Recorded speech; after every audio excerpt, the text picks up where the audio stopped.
quick demo of something we've been doing with TC that I think is worth sharing.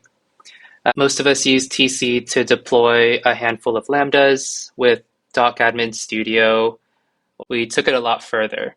The entire application, the React front end, a full GraphQL API, the backend Lambdas, the event wiring, and even our deploy time data migrations is one TC topology. In the next few minutes, I want to walk through which TC features we lean on and why we made those calls. To start off, I'm opening the topology of DocAdmin Studio. This is it.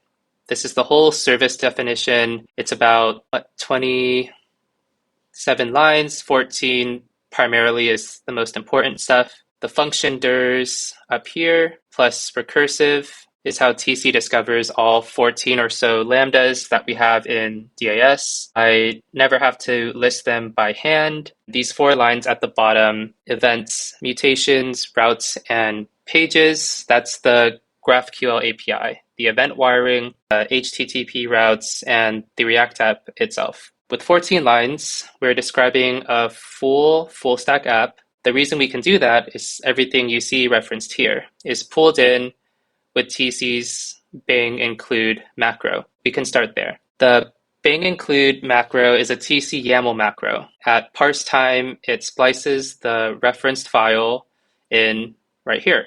Why does that matter? Our mutations.yml alone is around 500 to 600 lines probably. If all 4 of these were in line, topology.yml would be a 2,000 line file that nobody really wants to review.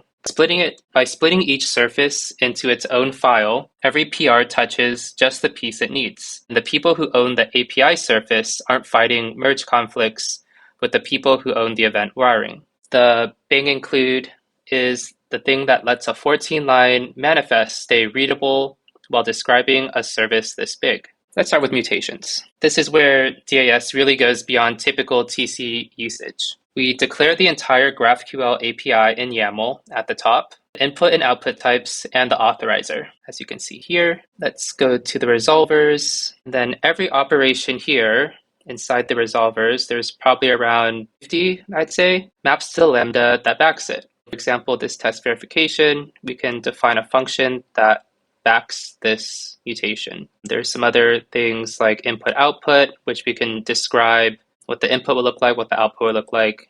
And you'll see stuff like subscribe true or false, which makes it a subscription-enabled GraphQL API point. That gives us a real-time GraphQL subscription.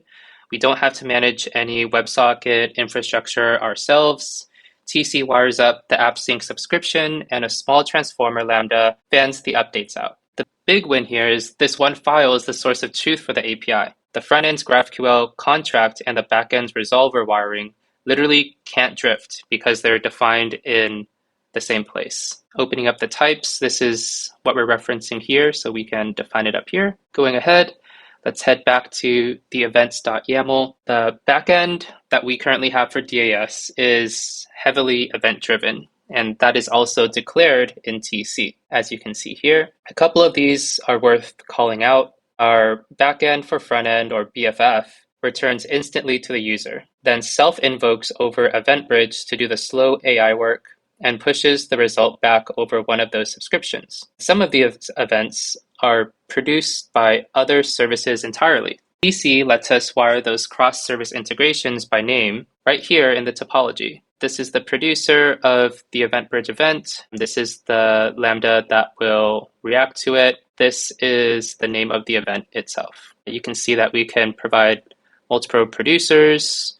We even have template variables because of the sandboxing enabled by TC. That's the events.yml. We've talked about the events and the mutations, which is our GraphQL. We also need some normal HTTP routes, which we can discuss here in routes.yml. But everything fits GraphQL. We have things like our OAuth callbacks, SAML callbacks, things listed in here, where we need to just declare normal HTTP routes in the same topology. Auth and integrations ship right alongside everything else. As you can see, the structure is relatively the same. We can describe what kind of HTTP route this is, if it's async or not. the path that we're going to be listening to, and again, the function that will react to it. This one's pretty straightforward. The final one here is pages.yml. This is kind of the keystone here because the front end ships through TC as well. Its specified type is SPA. There are a couple others that are possible, but for our use case, we're using SPA. TC builds it and deploys it to S3 and CloudFront in the same run as the backend, which is why a single deploy gives us a complete working app. As you can see here, we can describe functions as a key. This attaches to the CloudFront function that sets our content security policy or CSP frame ancestors. It locks down who's allowed to embed us in an iframe. The point is that security control ships with the front end it protects. It can't get left behind on a deploy. Those are all the entity files that we talked about. We can probably look at some other cool things that TC provides, like mixed packaging. So if I go into our resolvers and maybe, let's go with this one, Virtual prompt. If I go inside of the function.yml, most of our resolvers are pretty lightweight zip packages. When they build, they'll get put into a zip and then we'll ship the zip into a Lambda function.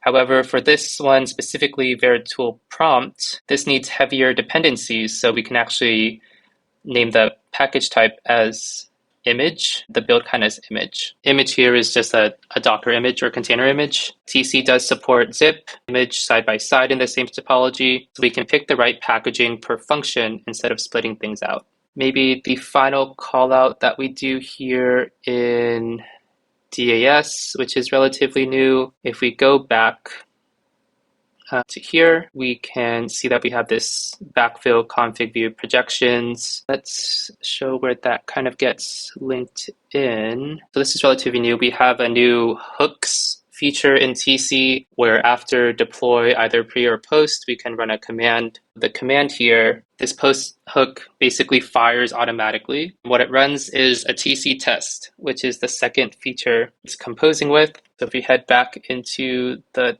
topology, we can see that this test is defined here. Here's why this is clever. We pre-compute a normalized config cache for Config Studio. That's kind of the purpose of this kind of test run. When we change the shape of that cache, every partner's cache copy goes stale. Instead of making that a manual backfill someone has to remember or a separate CI job, we made it part of deploying. The flow is TC deploys, the post hook fires, it runs this test. The test invokes our projector in coordinator mode that it actually ran. Nothing failed to dispatch. On failure, which is here, we get an exit. That means if the backfill fails, the deploy fails. So a deploy can't ever succeed while leaving stale data behind. We turned a data migration into a deploy gate. That's two TC features stacked. The test framework defines the check, and the deploy hook runs it on every deploy, blocks it if it breaks. I think that kind of wraps up the TC usage in DocAdmin Studio. That's kind of the whole tour. To bring it back to where we started, one topology here gives us the whole app.